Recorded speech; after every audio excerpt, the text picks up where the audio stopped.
Winter storm damage can occur in most places anytime from October, latter part of October, all the way through late spring, depending on where you live. It could be from ice, the buildup or accumulation of ice on branches, or it could be heavy wet snow on, it could be deciduous trees. These are trees that lose their leaves, or it could be evergreen things like boxwoods or hollies. Sometimes the damage can be worsened if your trees still have leaves.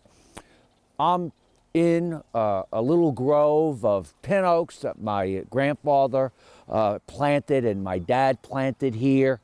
And pin oaks are known to retain their leaves late in the season, but other trees can hold their leaves. Crepe myrtle, Bradford pears. With the leaves, the ice or snow can accumulate, and sometimes your branches can weigh 50, 100, 200, even 300 pounds. I guess the first thing to always consider is safety. You do not want to get out in the garden if it's icy. You do not want to work underneath broken branches, which there's quite a few behind me. You really need to hire someone who can do that. A lot of people make mistakes. When they are thinking of pruning, sometimes the leaves, especially evergreens, they obscure or hide power lines. And when these limbs broke, right above, I looked, I said, oh wow, those power lines are 23 feet above the ground. So if you're on a ladder and you've got a pole saw, you have to be very careful. So always remember, safety is number one.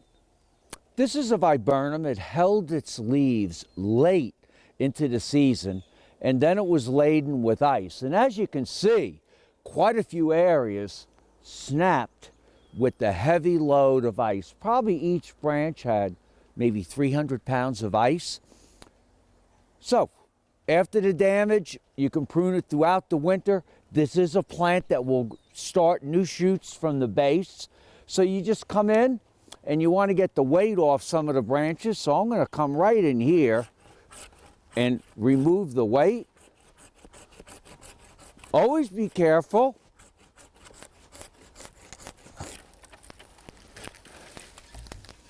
That's the key. Wear gloves, wear eyewear if needed.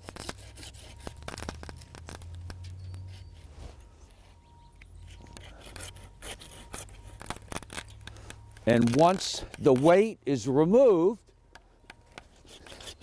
then the larger branches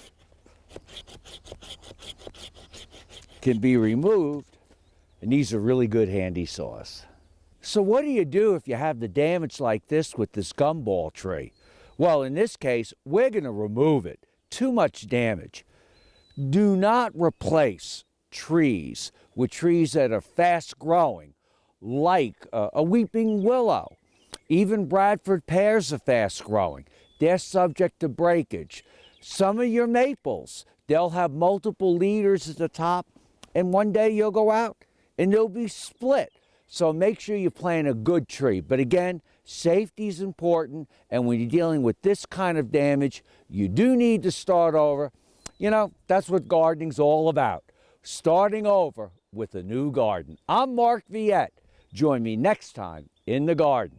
For more garden tips, go to inthegardenradio.com.